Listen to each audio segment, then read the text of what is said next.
Hey guys, it's Rebecca and I'm back here with another video. In this video, we are going to be making mushroom hats. So mushroom hats are super fun to make and relatively easy to make, and they look super awesome. So before we get into this video, make sure you smash that like button and subscribe to my channel. So let's get into the video. So recently I decided to take up the craft project of making a mushroom hat.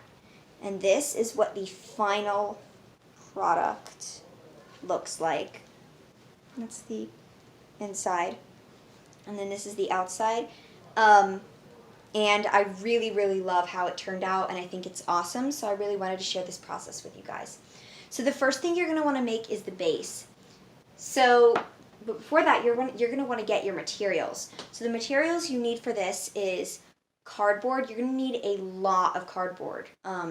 You can use a very big poster board or glue together cardboard from boxes, but probably I got a huge poster board and just cut out pieces of it. So you're going to first want to measure the thing that you want for the outside rim of your mushroom hat. So for me, I measured the brim from a hat I already had, and I traced it onto my poster paper and cut it out. And then I put it sort of on top of my head just to see what it would look like. You can make it as small or as big as you would like. I think mine is perfect. I like mine a little bit bigger or medium size.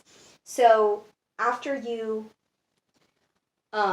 make your cardboard base, then you're going to start working on your headpiece. So you cut out strips of cardboard and you measure them around your head. If you ever made a paper wig for cosplay, it's very similar to making a paper wig base. So you're going to want to cut the cardboard into a long strip and then place it around your head and measure your head width. Then after that's done, be very careful with hot glue because you can get burned, but if you be careful, you'll be okay. You can also always use masking tape for everything, or you could use double-sided tape if you would like instead of hot glue. I used hot glue though, so you hot glue it together. Then you're going to want to get another strip, a long strip of cardboard, and put it this way. So you sort of have a helmet, goes around here and then comes up here. I can kind of show you it in here. So you can sort of see the cardboard base that I had.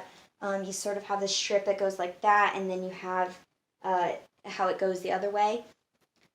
So, and then now you just have two. So then you're going to want to place that in the middle of the cardboard base that you've already created and cut out a hole in the middle. So I recommend cutting a hole in the middle and then just, working your way around until the circle is as big.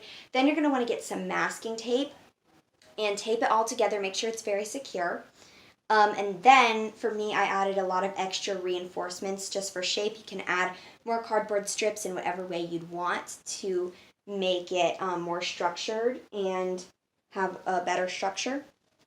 So, after you do that, you are done with your base. So now you can start working with the fabric. So, it's important to start with the red fabric first. So, the red is the part you put here. On the top. So you're going to just want to stretch it all around the top, and you can use masking tape or glue to glue it to the bottom of your hat. I personally use masking tape because it's a lot faster, and you're going to want to stretch it out. You don't want it to be loose. You want to stretch it out. Then after that, this part was actually the most tedious part of the entire process for me. It took me the longest. You're then going to want to create the ruffle on the bottom. So this part took me probably about an hour. This took me a third of the time it took me to make the whole hat. So you're going to want to cut strips of white fabric that are as long as the base. And then you are going to want to ruffle them on top of each other. So if you don't know how to do ruffles, it's similar to pleats on a skirt, but you don't have to sew them. So you sort of go like this, and then you put a hot glue, and you fold it over, and then you put another hot glue, and you fold it over. You could do tiny folds or large folds. However, you can completely skip this part. You can just glue a big piece of white fabric around the entire bottom of the hat. Like, you don't have to do ruffles. Personally, I think it makes it look neater, and that's how I did it, but you can totally do it the other way too. It looks really good that way. So then after your entire ruffles are done, you're almost done with the whole hat. The only other thing you're going to want to do is take some of the leftover white fabric from the bottom of the hat and cut out your spots. And then you're going to want to glue these or double-sided tape them to the top of the mushroom. And that's basically it. That's your whole hat. And let me actually show you what it looks like when you put it on.